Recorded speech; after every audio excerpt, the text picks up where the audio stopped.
the Solid Gold Dancers, and very special guest, Soldier Boy. So when someone offers you drugs, you tell them Soldier Boy said taking drugs is not cool. If taking drugs is uncool, I'm the most uncool motherfucker on the planet. Fuck you. Soldier Boy, Ben.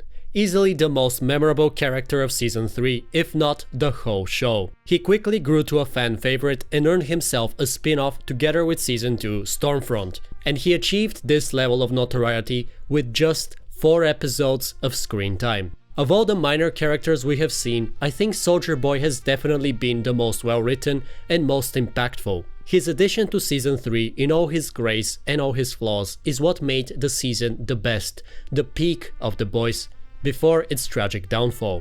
Nothing so far has been particularly original as a take. Many other channels and videos have reiterated the same idea over and over again. But I think they all mischaracterize him. While indeed they manage to capture the broad and most important parts of his character, their analysis sticks to mostly surface level if not obvious observations. A question remains to be answered. Why he, a fundamentally uncharismatic, misogynistic, violent, childish character, remains so liked. And with this, beware of spoilers, as we will be doing an in-depth analysis of the character of Soldier Boy, as we will take a look back at a better season, namely Season 3. I had much trouble in deciding how to begin this analysis. Should I speak first of his powers, of his relationship to the rest of the cast, of his flaws, of what he stands for? But then I remembered a great quote from American History X. Derek says it's always good to end a paper with a quote. He says someone else has already said it best, so if you can't... Someone has already said it better. And indeed, there is no better way to introduce Soldier Boy than how the creators of the show did. First, build him up as the ultimate superhero of a bygone era, better than ours, and then slowly deconstruct him. Who is Soldier Boy? The first superhero, the strongest superhero, the man who fought for his country, defeating the Nazis and then fighting the Red Menace until ultimately he gave up his life to save his team from a collapsing reactor. Countless intermittent segments reaffirm this idea to us in the first part of Season 3. Soldier Boy is presented as the most honorable, bravest of all of us, willing to do anything for his country. Growing up as a poor boy in Brooklyn, he discovered his power and decided to dedicate his life in service to the people of America. When one sees this, whether a person in the universe of The Boys or us, the viewers, there is nothing else we can feel about that character based on this information other than admiration. Apart from the supposed moral character he possesses, his powers are truly impressive as well. Despite being one of the first heroes ever made, he boasts tremendous strength and resistance that can only be rivaled by Homelander. Homelander himself admires Soldier Boy, a feeling he doubtfully has expressed towards anyone else. You were my hero growing up. And in general, we see that Soldier Boy remains one of the most admired heroes even by younger soups. He truly is, as Homelander describes him, hero of heroes. The name is rather interesting. In Greek mythology, it is the title shared by its greatest hero, Heracles or Hercules as you might know him. I don't know whether that connection is accidental or intentional by the writers. Hero of Heroes is a very easy string of words to form and has been used for both Jesus and Goku. But even if accidental, I think there is some merit in comparing them. Heracles, a demigod, son of Zeus, gains his superhuman strength when drinking the milk of the goddess Hera. In much the same manner, through ingestion of Compound V, Soldier Boy obtains similar abilities. Both of these characters represent the idea that might makes right. The strongest must be righteous. And we and the ancient Greeks remember Heracles as the greatest hero of all time. But that's largely a one-dimensional interpretation of his character, which focuses only on his few glorious moments and forgets how they act at their lowest. Heracles is portrayed as a very wrathful person, prone to impulsivity and lashing out, as there is no human who could oppose him in terms of strength, a trait shared by Soldier Boy. Fuck you. But their characters do differ tremendously in the acts that they do, as we will see later. So enough Greek history for now, let's get back to superhero slop. When we first meet Soldier Boy, his whole introduction screams strength and awe. The lighting and Jensen Ackles' body help to exaggerate his physique. The main cast, who have faced countless superheroes before, can't do anything but step back and look at him in awe. They have awakened the super soldier, who has been gone since the 80s. Ben naturally seems confused by a world over 40 years later. He doesn't fully fit in. He doesn't understand the new social norms, and he brazenly enforces those of his time, elevating them as the superior standards. Seriously, what passes as a man today? Christ on a cross. He echoes a lot of modern people's nostalgia of the past, believing those times were better, when men used to be men, when society was happier, when America was the hero saving others from communism. But not only does he preach these views, he lives by them. He is the Marlboro Man incarnate, a type of man many today glorify and wish to be. Hard-headed, tough, stoic, and a womanizer. Both in flashbacks of the past and in some conversations with women nowadays, he strikes the audience as the classic macho misogynist who is too full of himself. Grace even calls him out on this attitude and points out the obvious holes in it. The women are either humoring you or they're scared of you, but none of them like you. But I don't think this behavior necessarily puts people off. Sure, it is disturbing, but we attribute it more as a product of his time.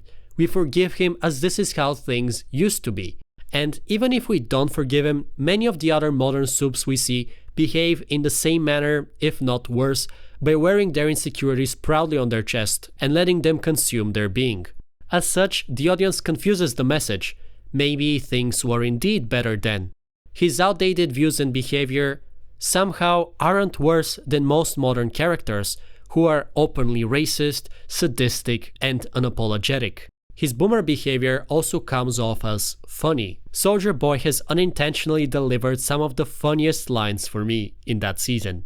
You made those words up. Thus, his boomer personality doesn't come off as negative. In fact, it comes off as something almost endearing. This is probably in part due to the fact that it really isn't put on focus, as the creators choose a different and frankly much better angle to satirize this man.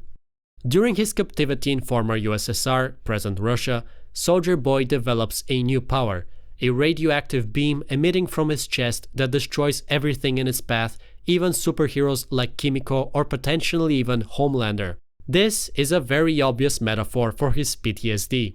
It is absolutely reasonable that after suffering daily torture and experiments, Soldier Boy would develop some sort of traumatic response. That's not the issue here. His problem arises from the fact that he chooses to ignore it and bottle it up inside him. Okay, first off, I don't have shell shock. Fuck you. His stoic character, his overly masculine nature, becomes his undoing, as he is incapable of properly processing his emotions and dealing with his issues. Thus, he locks all his problems inside of himself until, quite literally, they burst out, destroying everything, even innocent people, an act which he later deeply regrets. I didn't mean to hurt those people. But as he has risked showing regret, an emotion which equates to weakness, he quickly sinks back into his persona with, Only if they got it coming. I really like the choice the writers of The Boys made here. It's not too subtle, but it's still effective. I think a lot of overly masculine men, both in the past and now, suffer from this complex. They perceive emotions or struggles as an inherent weakness, as something womanly. 'Cause I'm not a fucking pussy. And instead of choosing to confront them and resolve them, they pretend they do not exist, thus letting their emotions dictate their lives during outbursts. Soldier Boy is not as free from emotions as he wishes himself to be. We see him tear up when he confronts the Crimson Countess, a woman who he genuinely had feelings for and one who betrayed him. And in a conversation with Butcher, Soldier Boy for the first time opens up to another and we get to peer under his facade. Season 3 is ultimately about fathers and generational trauma. Whether it is Butcher's memories, showing how he slowly grew up to become his father, Mother Milk's worry about the way his daughter perceives him in light of how he perceived his father, or Soldier Boy's relation to his father and his son, Homelander. During said conversation, we discovered that the prime driver of Soldier Boy is his desire for his father's approval. We are not fully aware of the details of his backstory, but what we know is the following. He came from a very rich family, contrary to Vought's propaganda, which portrayed him as from humble origins. As it was common for these days, his parents sent him to a boarding school from which he was expelled. It is not clear what merited this expulsion, but from his father's reaction and by virtue of it occurring, as his family could have just paid off the school, we can assume it was some very serious offense. Since then, his father perceived Ben as nothing more than a fuck-up and distanced himself emotionally from his son. This greatly agitated Soldier Boy, prompting him to submit himself to trials of a highly untested drug just to prove his worth to his father. After a miraculous success and a campaign in Europe, he returned to his father, expecting to be greeted as a hero, finally gaining what he had sought out his whole life, only to be denied. His father, even back then, saw through the charade, the fake publicity, under which lied the same dysfunctional person whom he knew. Most important is the fact that his father never beat him. Soldier Boy's quest wasn't for strength, which he had easily obtained. He desired solely the approval of his father, a desire shared also with Homelander, who in seasons 2 and 3 craved the approval of his father figure Stan Edgar. Soldier Boy never lived this experience down, and even now, almost 100 years later, it still defines his acts and choices. But he refuses to emotionally resolve this conflict towards some healthy mindset. Thus, the generational trauma continues, the wheel turns anew. When meeting his son for the first time, finally having a family again, something he had expressed a desire for, he reacts just like his father did, probably even using the same words verbatim. You're a fucking disappointment. To say that Soldier Boy has daddy issues is an understatement. It goes far deeper than that narratively. The father of parental issues, Sigmund Freud, famously said, "A hero is a man who stands up manfully against his father and in the end victoriously overcomes him." A quote which he attributes to the work of Otto Rank in the first chapter of Moses and Monotheism. Here Rank analyzes the common archetypal story of a hero being born against one parent's wishes, primarily the father, and must dethrone him or prove himself worthy to him. Rank analyzes Heracles, who is born against the wishes of his stepmother, who survives infanticide and who must ultimately prove himself to the gods and King Eurystheus, a metaphor for parents. Soldier Boy shares the same myth of birth of a hero, except that the contention between father and child comes about much later in his life when he loses the approval of his father, which he might have once possessed. And if we follow Freud's analysis, Ben never becomes a hero. He attempts to stand up to his father, but never overcomes him due to his weak character. I think what is fundamentally wrong with Soldier Boy, of all his traits, of all his acts or flaws, is that he is entitled. Growing up extremely rich, it is no leap of thought to assume that he had everything handed to him. His power was again not something he earned because of his merits, but because of his father's connections. We see this entitlement during his team-up with Huey and Butcher, when he often expects them to do all the work for him, while he gets high and has sex with the cleaning ladies. The season further deconstructs his character as a complete fraud. He never fought the Nazis. He's just stolen valor. We don't know if he has even done anything heroic in nature that doesn't just satisfy his egotistical wishes. It was all probably just Vought propaganda. We remember Heracles as a hero not because of his strength, but because of his heroic exploits. Heracles completing 12 arduous labors to earn the acceptance of his father and stepmother. Soldier Boy has done none of that. His heroic exploits were not earned, but once again handed to him. His entitlement and self-centeredness border on false sense of deity, where no one else can even be compared to him. In the vein of every spoiled rich kid, he must be above all the rest. This leads him to sabotage other people trying to improve themselves for no reason other than feeling of entitlement, that he alone deserves the spoils. Towards the end of the season, Soldier Boy from the American hero has been reduced to just a crybaby playing the role of the American hero. And that's the most important part. He is the American hero, and no other countries. While he may fight for the interests of the USA, he will still actively invade foreign territories to protect America's interests. He represents everything America views itself as: the overpowering strength, the liberator of Europe, the brazen attitude, viewing itself as a hero even when it assaults other countries with no regards for their wishes. In one of the intermittent segments, we see Soldier Boy captured and interrogated, a scene parodying the Rambo films. It is an extremely patriotic scene and one that portrays the Soviets as inherently evil, even at the time of general de-escalation of the conflict. In this movie, Ben isn't playing Soldier Boy, but America itself. The lines he speaks, their out-of-place delivery and overly patriotic nature are meant to come from America itself. These people would rather die than be Soviet slaves. It is not that hard to see that Soldier Boy is a parody of the Marvel Captain America. And I do appreciate the changes the writers made to his character in comparison to the graphic novel. Instead of just the one-dimensional coward, they dig deep into the nature of Captain America to expose him for what he is. I personally hate Captain America as a character. I was very surprised to find out that someone in the Marvel staff shares the same disdain for him as me when Zemo comments, "She's a supremacist. The very concept of a super soldier will always trouble people. It's that warped aspiration that led to Nazis, to Ultron." Though this is never developed any further. Captain America is inherently a fascist symbol. He is the Übermensch incarnate, the superior being, through sheer might overcoming any adversary. The one with the true morally righteous compass whom we should all follow blindly. And that moral compass permits brazen invasion of foreign territories with zero regards to the safety of the locals. When Captain America gets confronted with this problem, he brushes it aside, stating that the UN's wishes and views are secondary to his own. That is dangerously arrogant. This is the United Nations we're talking about. No, but it's run by people with agendas, and agendas change. That's good. But the propaganda works. America continues to view itself as the protector and savior of our world, when in fact the only thing it protects and saves are the interests of its oligarchical rule.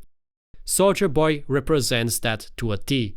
It is no coincidence that in Noir's memories, Soldier Boy is played by a bald eagle, the symbol of America, an animal which in reality resembles very little to what its image has become other than its appearance.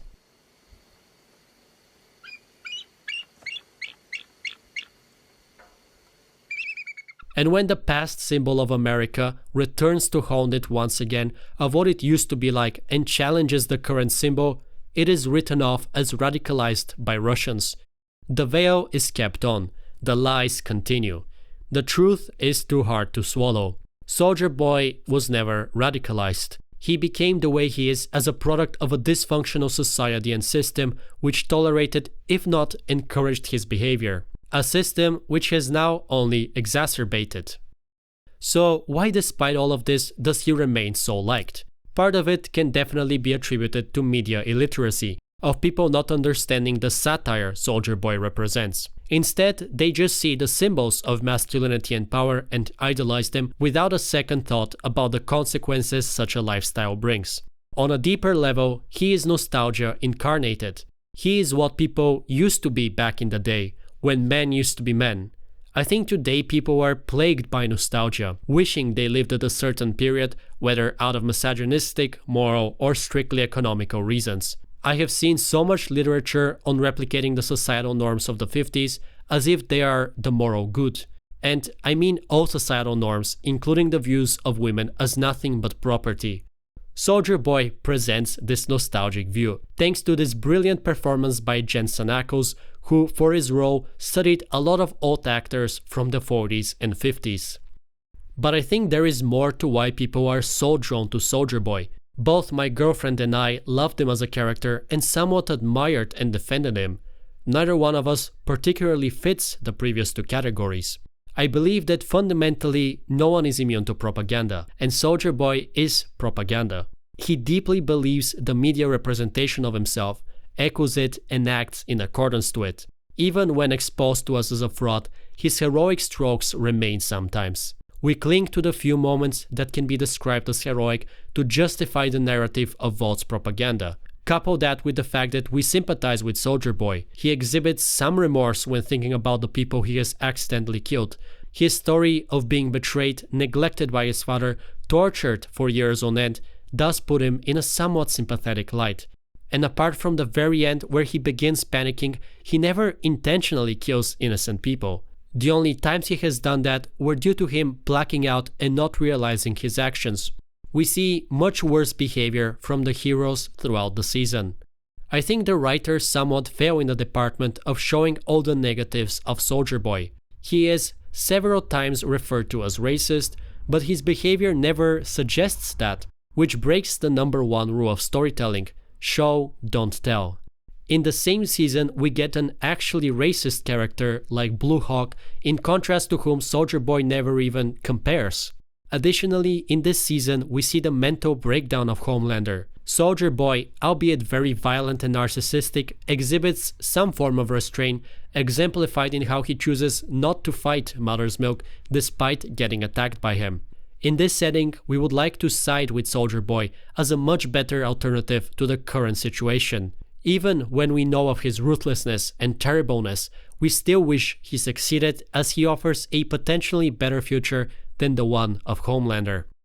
But that's just a theory. A film theory. Thanks for watching. Hey, thank you for watching this video. If you enjoyed this analysis, please consider leaving a like and maybe potentially subscribing to this channel, as I make a lot of other such videos. Even if you don't, your viewership is plenty and I still appreciate every single viewer that I get. If you want more videos from me, check out the linked video here that analyzes Donnie Darko and his two sides throughout the story. Again, thank you for watching and I'll see you in the next video.